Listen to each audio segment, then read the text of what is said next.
Hey, yo, welcome to it, man. It is the Kicks and Culture Podcast. It is one of those, man. We control the culture. And you know the story. The lost son is back. But you're the one who was not here. Oh no, sorry. Yeah, you're the one who we were academic students. We were writing, so but we're back. We're back. And man, on today's episode, you know this one. I was doing this yesterday.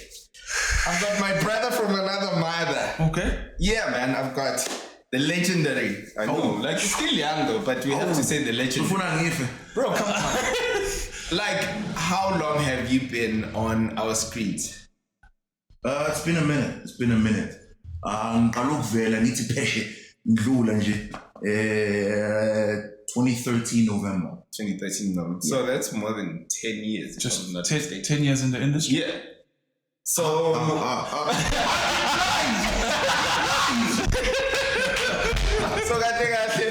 we should say legendary actor in a way, because sometimes we don't give people their flowers while they're still alive. Yeah, true. And we wait for them to die so we can say, oh yeah, like, you know, and then we start saying the person is legendary and everything like that. Same thing that happened to Kenan Forbes. We didn't give him his flowers. Guys. As young as he was. Guys, iconic.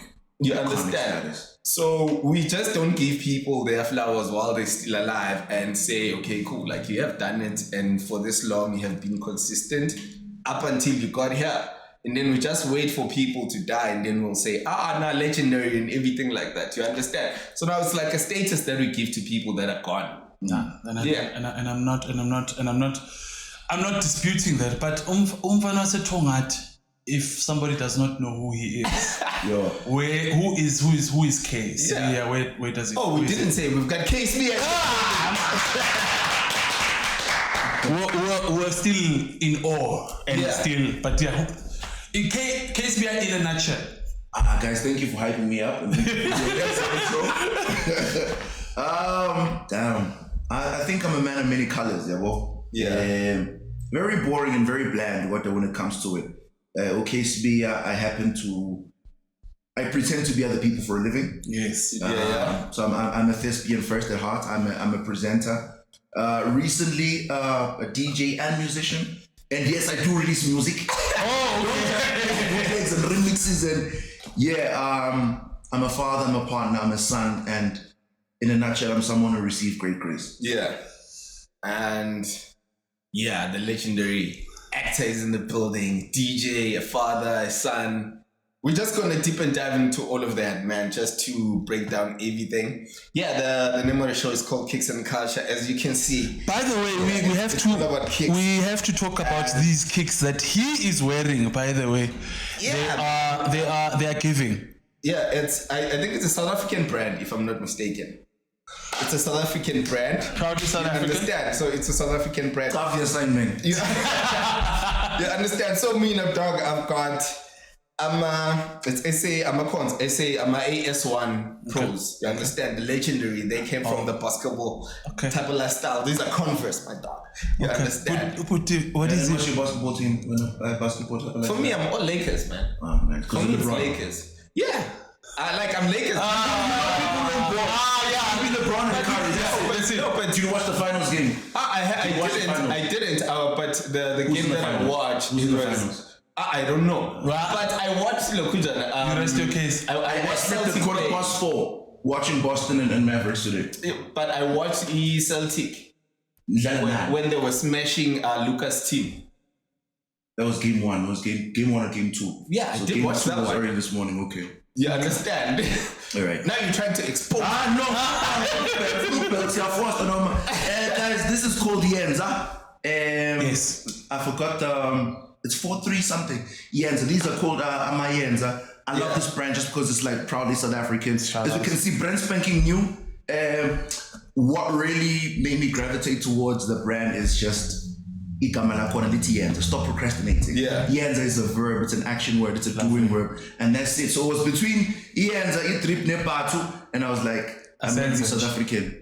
Yeah, and comfortability. How is the comfortability? Oh man, it's amazing. It's amazing. It looks fresh. Yeah, super light as well. I need to check them out. I need to check them out. Looks hella fresh. And then pa vethu umfana usestradeni mfethu check banana check parcel sukuma hambe they, as you can see, brand new from the box. The legendary ones. Yes, legendary one. I just really, everybody's got a story to tell about the Canvas All-Star, and I just really think that it is so indicative of our South African culture. So everybody's got a story to tell about these, and I just had to take it back. About Converse. Yes. What was the first sneaker? The power. Sure. Yo, I'm sure this guy. You don't have the power level. No. So initially I wanted Converse. I remember ngavakasha elokishini ne. Yeah. Ngavakashela isigriza, and everyone was rocking my Converse. And I was like, oh lady, yeah, please can I get these? And just like my mom was very basic, bro. It was like a powerhouse. You know, I don't know if you guys remember Powerhouse with the bulldog from the price. Yes. Powerhouse, RT, and then Martin Funa Converse one thing, and the power was the closest thing. It used to be this edit. I got the power. Yeah, we're giving our age now. Yeah. Don't let me just bought those ones. So if I remember, there was other ones that looked like say what? It looked like a Converse, but it was I probably like SA Shandi Silami. I don't. Yeah, they were written SA Shandi, like when we replica a Converse that time, like way back. It was that one. I see. I mean, what is? I mean, going back to your first sneaker. I mean, sneakers are always associated with comfortability. Is there a particular story about whether it was the one mom bought or the one when you first bought? Is there some nostalgic moment you remember when it comes to sneakers and your story? Not so much nostalgic, but a bit of a turning point in terms of I was in grade 9, and I used to be that guy, like I'm saying. It was RT, it was Billabong, Quicksilver, Powerhouse. It was very like white boy type of swag. Grade 9, and then I'm for real. I'm a Quicksilver. I'm a North Coast baby. Like right by Belito. Yes. Tongat is like 10 minutes from Belito. You understand? Like that's like Durban culture. Yeah. Is it? Yeah. Oh, okay. Billabong, bro. When you want to deep dive into Billabong, that's like where like bro uswenkile lapho uqedile. Understand uswenkile. And the DC sneaker, and the the camping culture also. About Supras and like Napa in Johannesburg. Supras were the in thing, especially if you're a hip hop culture. Yeah. You used to be rocking gear, your Supras and all of those sort of things. But sorry. Sorry. So in grade 9, my pops was like, "It's not the one. This one, my son." Yeah. I said, "Yeah, it's not the one." He took me shopping. You know, I remember just chaps, brought me some exclusives. A cross trainer, and he bought me those. I'm a Nikes. I'm a Total 90. I'm a Total 90. Yes. Yeah, that was the first like brand. Like, it's just really less. Like those are the first they were like I had navy blue. Yeah. Yeah, Sanda Puma J Kokuleli Total 90. Yeah. I'm telling you, into the sneakers accord. So that was like the first. Yeah. The first sneaker. Yeah, I know when it's CVs, I wanted to show them. Everybody could not wait for CVs there. Everybody could not wait. It's in, man. You know, like when you have like a really nice sneaker, like you really want to take care of that sneaker, like, and we there like, are we going every time? No, it's like no, we're not rocking it every time. You just have that sneaker like your go-to sneaker. With like, okay, cool. Yeah, you know. So, bro, wait, after matric, just no cramba la pana yeah, and then after matric, poison. We were at this plug in one of these malls, at Pine Town. I can't say it because now it's I'm not start incriminating, but like, but anyway, and we used to get we used to have this plug, my Air Force One. Yeah, we used to get them anything from 800, 900, 1.1, 1.2. Yeah, like my exclusive, my Air Force, like so. My crew was proper. We don't kind of must figure, send some sandela, some sandela and move. let's keep it. But it was originals, was not the fake. Yeah. And people who don't know, Amatemnals and that's when a lot of careers were built. Yeah. Okay. Like a lot of careers that were built in terms of like your music, your dancers, because even rappers, they used to battle there. It's crazy. Before they go to bed center. You understand? That's where like the whole culture is. And yeah, like a lot of guys that are in the industry right now, like your rappers and all of that. Dancers. Yeah. Yeah. They come from there. Like Abo Zagwe.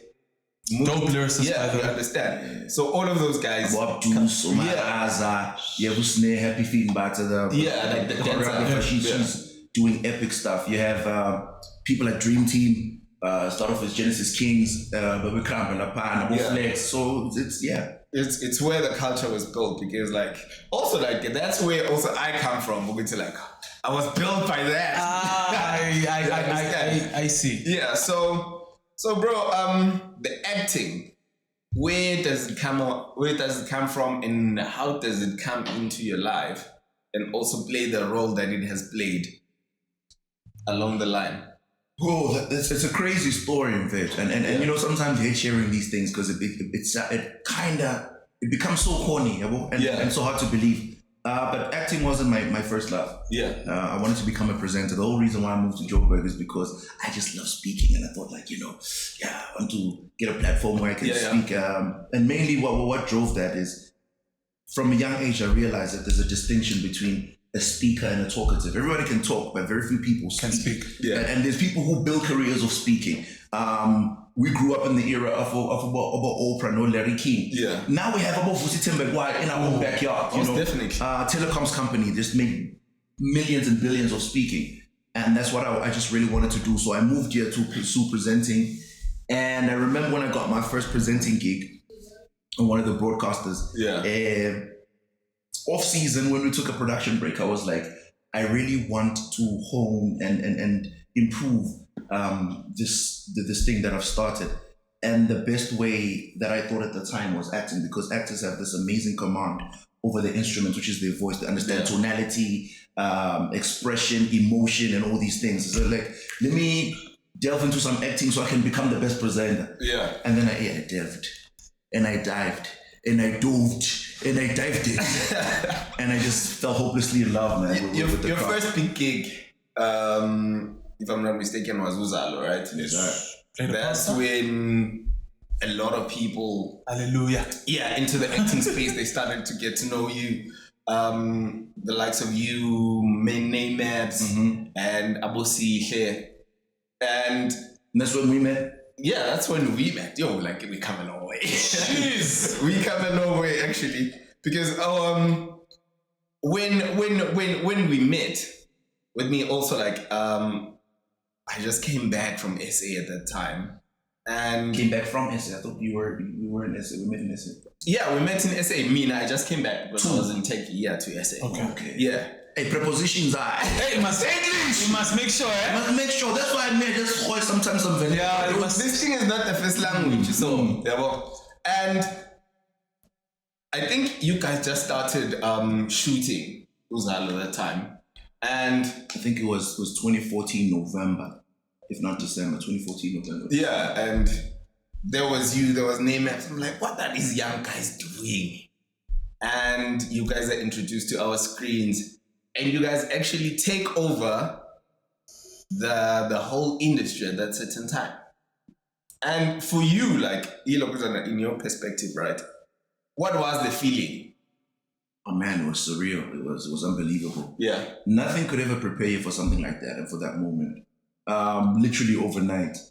And it's crazy because you keep on mentioning one day. I remember with the boys in, all we wanted to do was just like, we just wanted to get a role, bro. Like, whether supporting or something big. And then we ended up like getting the leads. We ended up like moving back. Now we're moving back to Durban. And it was crazy, man. That show was a big springboard. Yeah. And a big catalyst in what I do now and what I'm doing now. And I'm forever grateful. Yeah. And it was also the first time that we shot a long format in KZN. Okay. Which was believed that it's impossible. It can't be done in KZN. And it happened, man. And more than anything else, if not for the show's success, it's been the #1 show since that time. Absolutely. If not for the show's success, it's for me breaking barriers, breaking boundaries, and creating an ecosystem. But you understand that from that show, there were at one point 4 long format shows. Yes. So understand that now kids are no longer graduating and coming to Johannesburg for gigs because there is some form of infrastructure. Understand now that there's more work for script writers, for production, for crew, for gear houses, and all those things are established now. So there's an after now in KZN. Yeah. You know, so that ecosystem for me is the biggest success. I'm not saying that I'm the one, but like I was part of that change. And you're surrounded by legendary actors. Like the pressure there. But how was the pressure for you to deliver? Pressure was immense, especially when you're carrying bulk of the storyline. But the beauty is when you work with the vets and the older generation, they're so selfless. I found that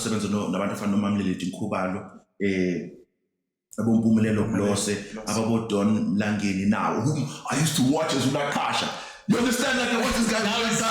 I watch this guy and now he's like about big and Kwani.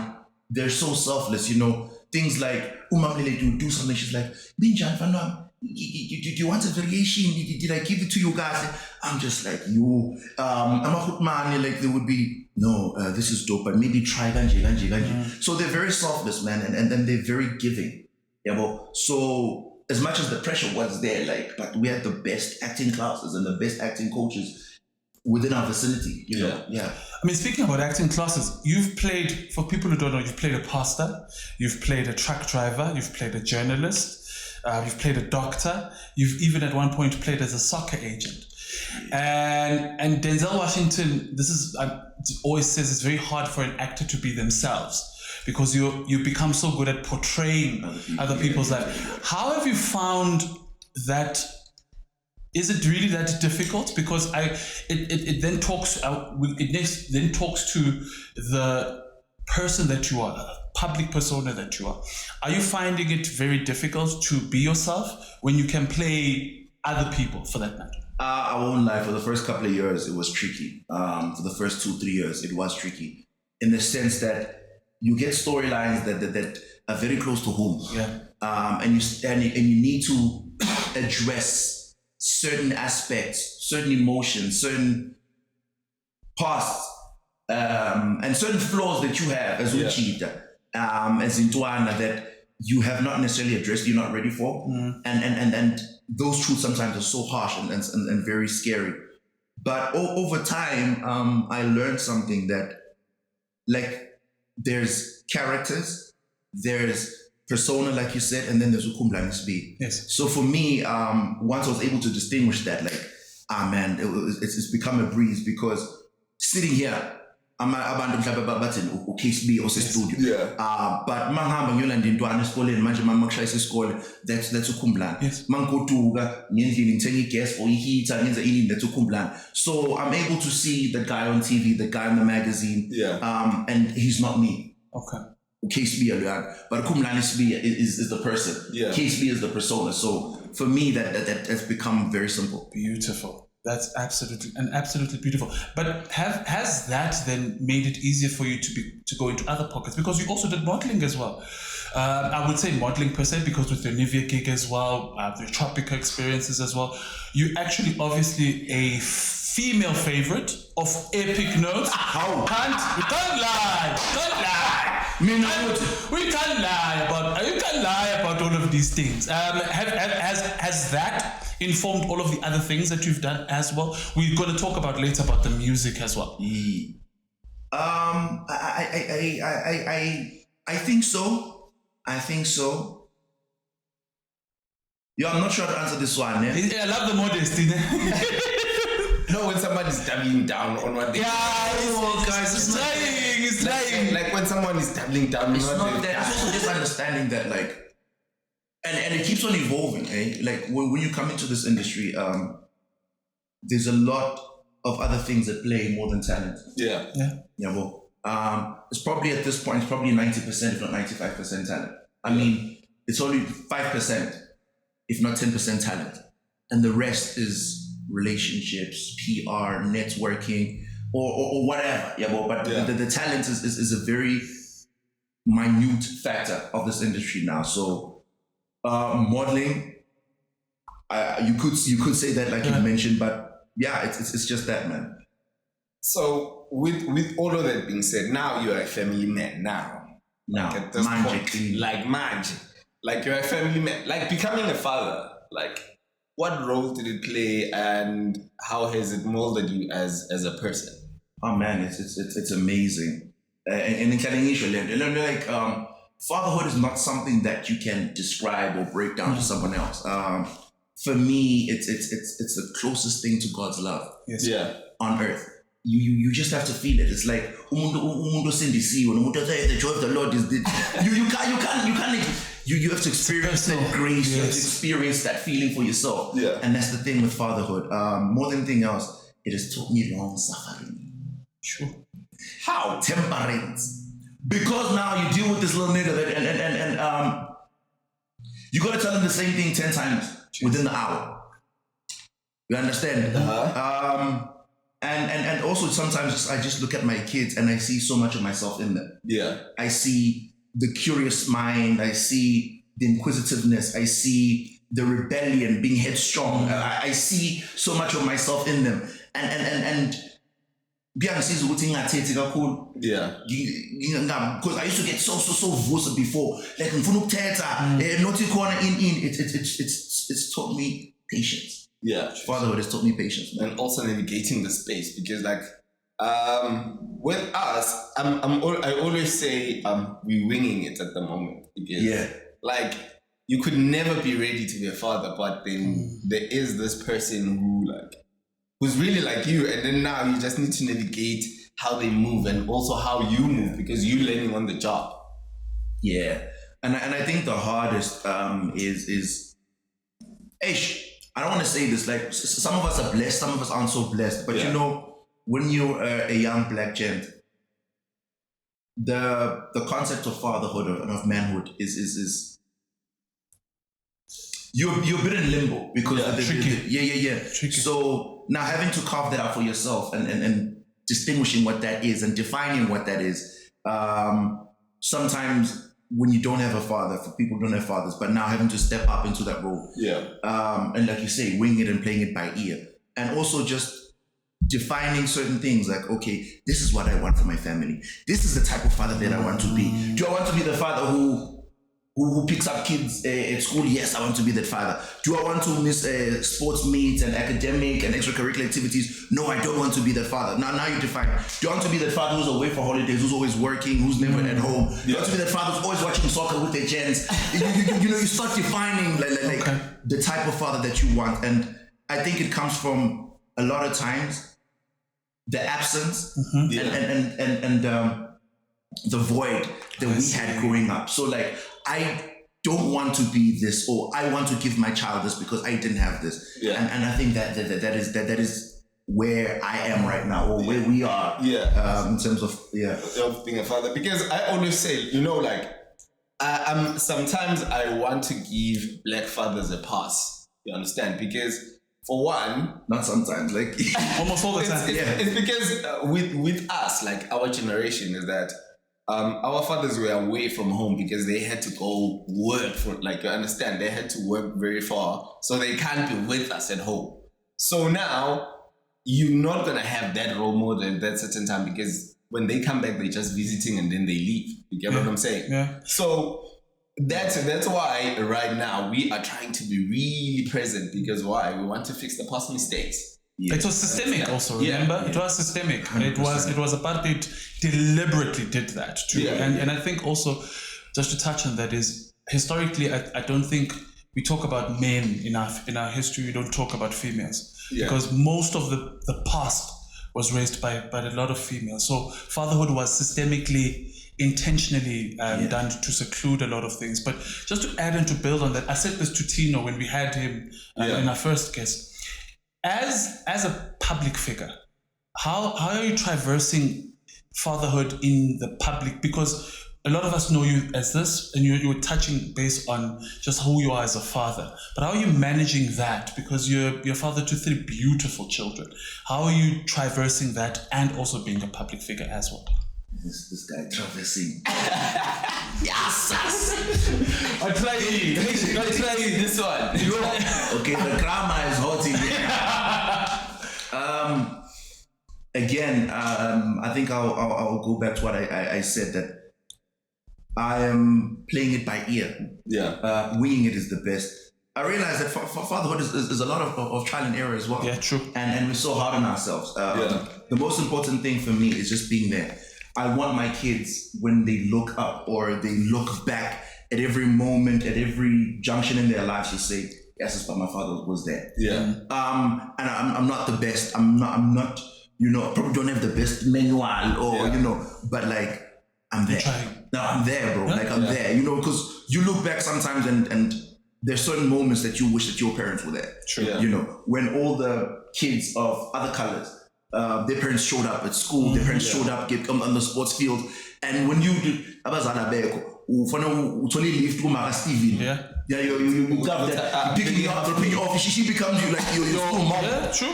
Or the headmistress your sport, or the headmaster your sport, or the principal, like you debate or the principal. So the one thing is just when my kids look back, I just want to be there, and I want them to remember me in the memories that at this point, oh, he was there. Oh, at this point, oh, he was there. Oh, at primary. Oh, first day at high school. Oh, I became prefect. He was there. Oh, this was what's it up. It's just that for me. Like, that's the most important one. But do they understand that dad is famous? My girls do. My son doesn't get a cake, I don't get of it. Like so much, like because it happens when you are like, okay, cool, you guys are at the mall, and then now people are coming and asking for pictures. He's very he's territorial. Yeah.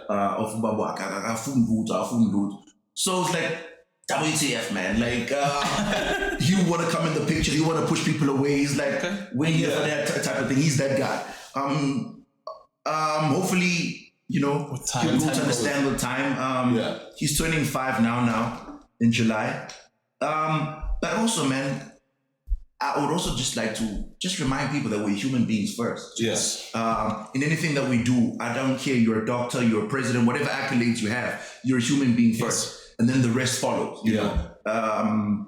So just remember that. Like there are times where I've seen some of my idols and my icons, and I'm like, with family. Let me give them that respect and that space, because understanding that at times I'd have to go away for 4 months overseas in your sedans.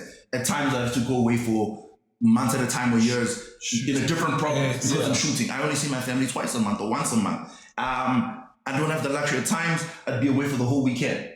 So this 2 hours in now at this farmer's market is literally so dear to me, because I don't have the luxury. So sometimes just understanding that we're human beings first before anything else, and all of us. This is as a collective now. And if we can treat each other with that respect and that compassion, it's not good.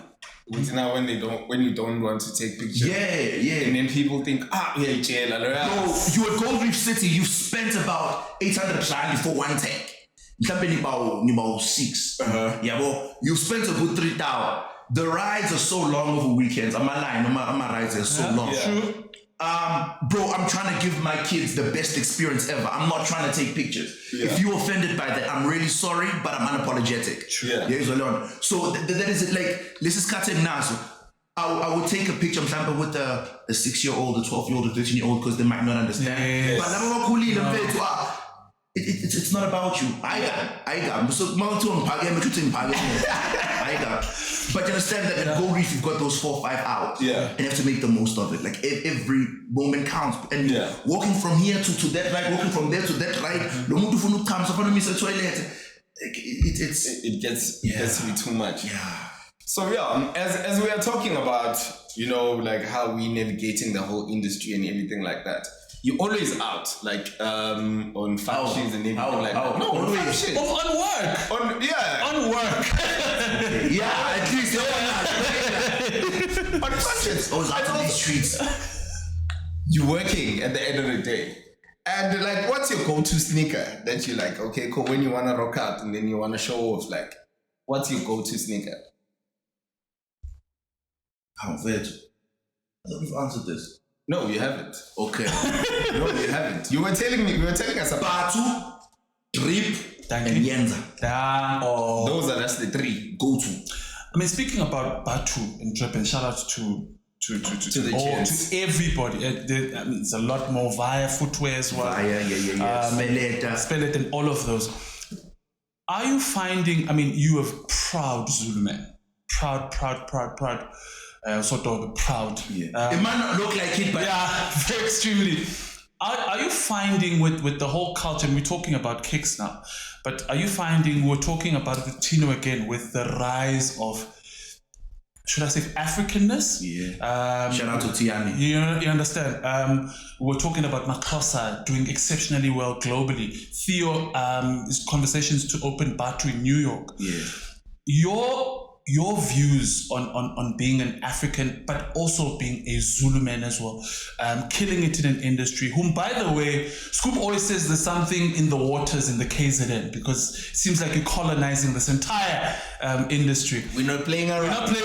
So are you what are your views on being African, and do you think we're more deliberate now in terms of that? Even what we wear, how we speak, and in our craft as well? I think we Afrocentrism is the next big thing. We've seen it in movies. We've seen it in Hollywood.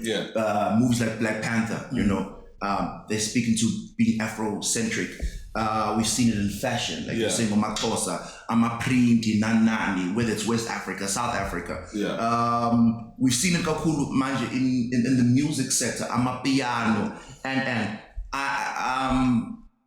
it is the future. I just wish sometimes we were more proud, more intentional about our roots and our heritage. 100%. And when I say intentional, it's in the support. It doesn't have to be trendy.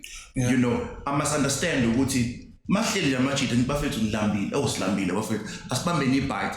Asithi ba fast like Alex hostel noma ba la ka mine noma Soweto noma ngiphi ubambe leyo kota leyo ubambe leyo nyama yosiwe. And I'm not saying eat that every day, but it's the intention of understanding with the 50 rand uyagiphi economy. Because you have these communities that do so well. Khona iForts Bank. Masicabanga le gang le lethambile ngengwazi imagine how many millions are circulating within those few blocks every day. And if we can have the same understanding for proudly black brands and products, because it costs you nothing to actually just click and like and subscribe and watch this. Even that is intentional. Better watch, subscribe. Just intentional. If you can't support Nyemali, be intentional with your time, be intentional with your support, be intentional with Turandwa. Yeah, that's it. And right now, man, as you are coming from the acting world, right? And then you're transitioning into the music space now. Was it very difficult for you, like, to transition from that to music, DJing? The transition itself was not difficult. I think what becomes very heavy is the scrutiny. Understand that too. Sidlala club in your namulu, damuvi. Siyadlala lana. As I'm a DJ, people keep on dancing. Valentino and I figured that it transition sequencing people will still vibe. Now must be simply then your phone because we want them to F up. We're waiting for, so the scrutiny is just more intense. Things that other DJs can get away with. I think the scrutiny is always like what kind of fluid now to say DJ man. You know, and it's that scrutiny that just makes it like, you know, but other than that, man, the transition itself was easy. It's just the public perception. And it's also nice because it always gives you that drive with Anglo Combis. And so knees. Keep on my phone because you know why I'm asking that question is because we've seen actors become musicians and then it doesn't work out. You get what I'm saying? And then Mr. Banalent would, why is he doing that? He should have stuck into that lane. Yeah. And then now people don't understand, Wuti, now as a person, you also have dreams that are just beyond one thing that you do. Sure. Yeah, and also just understanding, Wuti, we have dreams, we have passions, different gifts, different callings. Yes. And for me, music is more than just a hobby or another bag. Yeah. And if we can understand that music is culture, the podcast speaks about culture, Kicks and culture. Music is culture. Once you can understand how music informs culture, then we understand why certain people are in the industry. Sure. Like, DMC, people were into wordplay and lyricism, and also, but the fashion informed the music. This is the format. This is how you dress up. And then there were kids later on, about 2000, after 2000s, were like, yeah. We're not into that whole baggy jeans thing. We actually like skinny jeans. We actually like colors. We're not gonna be blue or red. We want to be pink. And then you get the birth of abo mumble rap, abo drill, abo ban. It's a form of expression because these kids were like, we don't fit into this mold, so we're gonna go here. With Kwaito, we had for the longest time our greats who were very instrumental in the liberation of our people. But a lot of the times, the music sometimes is like, oh, that's dope. Is it international? It has international appeal. But Kwaito was a rebellion, and then you hear Abo Hrutman, Hrutizi saying things like Baston Call Me Cafe. The rebellion, and this is our sound. This is who we are. This is our era. With the same thing as Amapiano, the same thing as Ikom. You know when Ikom is Pumetewi. Ikom is more than just music. It's the culture. It's the culture. So it's the lingo. It's the dress code. Before we were streaming on Apple, what was streaming platforms? Texas and South Beach, shop, you had a creative arts college now, Connie Spanking, and it will go one way from Excelli to Oscar. So it's understanding that it's the music informs the culture. Now we have a mapiano. Now we have a 3-step. Within house music, you can go on forever, but it's music informing culture. And once you understand why you love the culture or what informs your decision to be in that space. And another thing is that as you have mentioned, you see, like in Durban, taxis, that's our Spotify. like they really made the gum industry, because a lot of artists, like you would hear them in my taxi, and they are like the people that give you the music. So you understand, because sometimes you don't, like, you're not gonna listen to Ilokumzana, but go into the taxi, that's where you'll find it. I'm just happy, and I think maybe since we're talking about music, because I can't do your song, and also just you boxed as an Afro. I was curious when I saw you classified as an Afro house genre, which, by the way, I think people slept on it for the longest of time. I mean, Kulo the song is a global sensation. Kulo has been staying in Europe, for the longest. The capo came in fresh. Cuba, Cairo, and Shimza now, strategically and creatively with his platform, is now taking it and shipping it into the world. Why Afro House particularly? And tell us a bit about your song. Why Afro House? I feel like the piano space is doing so well. And again, the piano is informed by culture.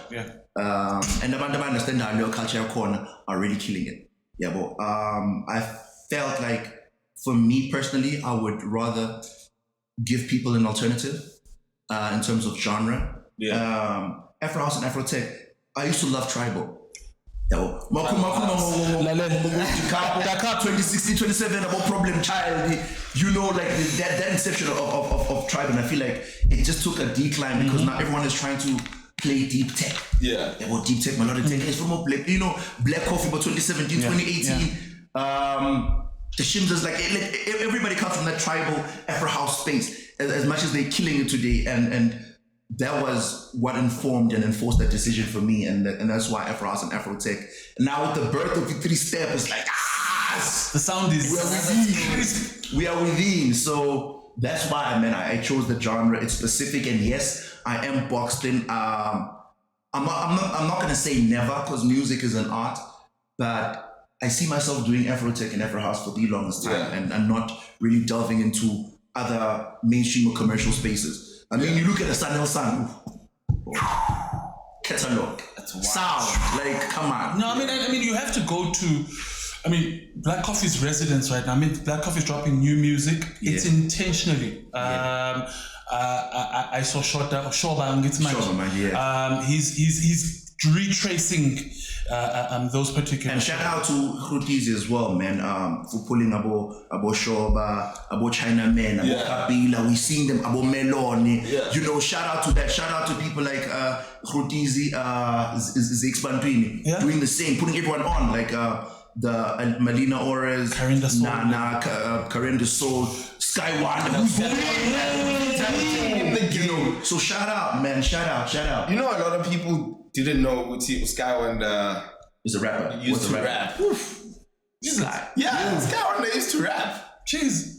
Way back, like the times of Bed Center and everything. Yeah, she used to rap. Yeah, tell us about new music. Tell us new music. Tell us about so Atandwe is inspired by Igwijo. I'm also a huge fan of Igwijo because Igwijo is African folk. Yeah. It's African stories. So Atandwe's melody is inspired by Igwijo, the Atandwe Igwijo. You guys know Atandwe Igwijo. My first single was inspired by Guyabongwa, which is something also in the public domain. And it's really just trying to bring out African sounds and just make it cool to be African again and to vibe to those things. It makes me so happy when I go to TikTok and I see all these Guichos trending. I see Zonglezi and Gondrelezi. It's just about putting Africa to the world, and hopefully in the long run I can go and do it tribal. You know, like that's the proper. That's the passion. Have you noticed how these guys that are doing Afrotech, how they touring the world? Yes, they're killing it, bro. Like I was saying, follow these cats and just look at their tour dates. Right now, like Napa, no Cairo, no DiCapo, Pesce. Yeah, and we seem to forget Japan, Germany, Canada, Australia, and these Berlin are also. Berlin. Yeah. I mean, we're talking about countries that stream a lot of dance music and a lot of alternative. And remember that we as the biggest distributor of house music in the world, which I think South Africans are not aware of. We're the hub in terms of all of those things. Are you looking at following Black Coffee's trajectory in terms of going it abroad? Or is the strategy a bit different to really tap into Africa? Because Angola as well is also growing in the sound, in this Afro sound. Are you intentionally going African route or just taking it to the world? Whichever comes first, but without losing the sound that I'm trying to achieve, or the stylistic that I'm trying to achieve. Because when you go to certain places, you have to conform. Like you're told, I'm broken beat. I 3-step, but that's who I am, and that's what I want to do. So rather not go now, I'm not book here because let me curate and create a niche or create a market where I can, like, shout out to people like Utugzi. Yeah. Shout out to people like Umorda. People who create a sound and they're not afraid to play it anywhere. You know, Murder had a set on Descendants where he's at 3-step. I'm like, yes! On Descendants, like it's a big Afro House, Afro Tech platform. Well, it's 3-step. You have Otexi now. They're doing the same. So for me, it's not so much about just going international, but it's about pushing the sound that I'm trying to push. And in that 3-step wave, in that Afro House wave. And in platforms that are predominantly melodic, deep tech. Yeah, so as we are talking about that, like taking our sound outside the country, right? And right now there has been claims, like Nigerian artists claiming what baby piano. I beg now, Dross. Like what do you think about that? Like, because now It's like they claiming the sound. It's like, okay, cool, like it's a Nigerian sound.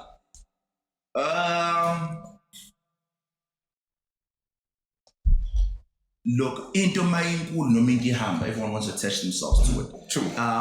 For me, it shows the trajectory that piano has taken, the magnitude of the genre and the sound. So it's only natural that people will want to attach themselves to into Hambai. Yeah. I see nothing wrong with it. I see nothing wrong with it. Honestly, I can't blame them because it's only natural to desire or to aspire or to want to. And we've seen it, man. It's part of expropriation. We've seen how they've expropriated our culture, our style, you know. So it's one of those things. So I'm coming from that point of understanding. I'm not saying it's right. I'm saying I understand. I'd want to do that too. I want to do that too. Like I'll be honest, popping. Like I understand where niggas are coming from. But I think it's sad because it's always been the conversation. And when we used to have South African music conferences in particular, shout out to Christos and Vinny's and all of those used to have those. One of the things that we talk about is patriotism in our music. And I think the African continent, particularly Nigeria, because with their, you see what they do with their Afro beats. They're intentional. It's Nigerian, it's them. And I think obviously with Amapiano, because within the industry and in the culture, there's the fragmentation, there's a lot of fragmentation is happening. It seems like it's easier for other people to claim it. We're still fighting of Amapiano wase Pretoria or wase Soweto. And we should not be there. Right. We've got a pot that we need to export. With the whole, Kabza just did a symphony concert this past weekend. We need to be talking about Amapiano now tapping into classical music, tapping into all of those things. But other nations are seeming to be awakening to that possibility. I think, Valentino, from that side, but not also withstanding what he's saying in terms of it's popping, so everybody wants to pop with it. So we need to stand on business. Yeah, but in terms of inception and creation, like, I'm not moved because I am South African and I understand. And I think then the bigger message or the bigger thing would then be education. Yeah. Like how our piano artists and our piano connoisseurs, Nama, these are Ireland. This is Ballet. That's a bundle, but how are these people educating the world about the genre and telling them our stories and who we are and what Amapiano is? I think it's largely Lele Bona because from time immemorial we've seen as Black people, as South Africans, we're rich in storytelling, but when it comes to history and passing on of history, like we have failed time and time again. We don't document our history. Very well. So I think this is a platform where we should be starting to do that, where the film industry should be really looking into documentaries and films about Amapiano and all these big broadcasters about Prime, about Netflix, about Apula. What do Apula? So let me say it in English. I feel like it's a big. It's about time where we tell our stories and document our stories so that our history is not lost in transition and our legacy is not lost in transition. So this is an opportunity for all these broadcasters, the Netflixes of this world, the Amazon videos, the Apple Musics, to really look into it and document and tell these stories to the world. Because for me, it's not just Nigeria. Nigeria is claiming it, but like a lot of other countries have started their own movements in Dubai. These places like these are Manle. There's a piano house. These are I think there's a club called something like I think Waffles was Piano Hub. I think something's Piano Hub. I think they should greet in some place like that. It's called that in thingy. We've seen it a lot in the Qatar, Dubai kind of space. We've seen it a lot in Europe. France has got a huge movement. We see in America now, they've got a huge movement as well. Kind of about DMV, about Piano Watwati, that are really holding it down. Jamaica has got their own genre variation. So it's happening. It's just that in a movie Africa, but it's happening all over the world. And that is, again, to me, it speaks of the magnitude of the genre. We're about to wrap up because quickly, plans for Kay in terms of what it is that you want to do. If you were to describe yourself as a sneaker, how would you describe yourself? Or if, like designing your own sneaker. Yeah, so if you had to describe, if you had to design a sneaker, how would it look like, and what should we look out for just with the K brand? Sure. Lots more music. I'm dropping a few more singles before the year ends. I'm going to be working with some amazing artists like Onatandwe. I worked with Kam's Heavy Point, super talented producer. I worked with Mohau Keys. Thank you, Jesus. Genius. Mohau Keys, genius. We've seen Mohau being so instrumental in projects for Amachita Famno Kelvin Momo, from Abu Private School Piano to his debut about like Abo Song Cry. We've seen him in Piano Hub doing the same for Okabs like Abalele, Nanani, like we've seen him heavy on the 3-step as well, doing great things for Nabo Morda, Nabo Oskambo. So it just was like a privilege just to work with Mohau. We got more work coming on Mohau. That's dope. Yeah. I've got some work coming with Heavy K, the drum boss. Super excited. Okay. So yeah, I can spend a lot of music, man, within the 3-step genre. I'm super excited. Screen. I shot the series. It should be out anytime on that. I can't say names because I didn't say name. And I shot a movie for the same thing as well. But I'm not saying which broadcaster. I can't say which broadcaster. But it's there. But it's there. Both those are coming out this year. And I'm kind of playing with the idea of going to a certain telenovela, but we'll see how it unfolds in terms of how the time is constructed. So that's K in that space. If I were a sneaker, or design your own sneaker, or design my own sneaker, how would it look like? Actually, I don't know about it. I suck with drawing. I suck with designing. I can't even draw a 3D box. I can only draw a stick man. Okay. Yeah. So I don't know, but the most important thing again for me would be comfort, and it would be the price range. Yeah. Something affordable, and it would be hot in the sense of. I go shopping for my kids, go Mr. Price, and I go Shein. If I see something in the Matega Shein, guys, I've got tegis from Shein that I love, that are dope. And I want when people see a Mategi, it shouldn't be about Ikamas or LV. It should be, I love those. Oh my God, they're so comfortable. So for me, the design aspect would be around that look and feel. That's dope. So man, we are closing this conversation. Yeah, but you guys are still gonna eating me up with this one. So we don't shoot for edit yet. They didn't offer me about something So man, just make sure that you like and subscribe. It's an Evo Group Network, not Evo Radio Network. I've said it right. So don't eat me up. So man, shout out to you guys. We out.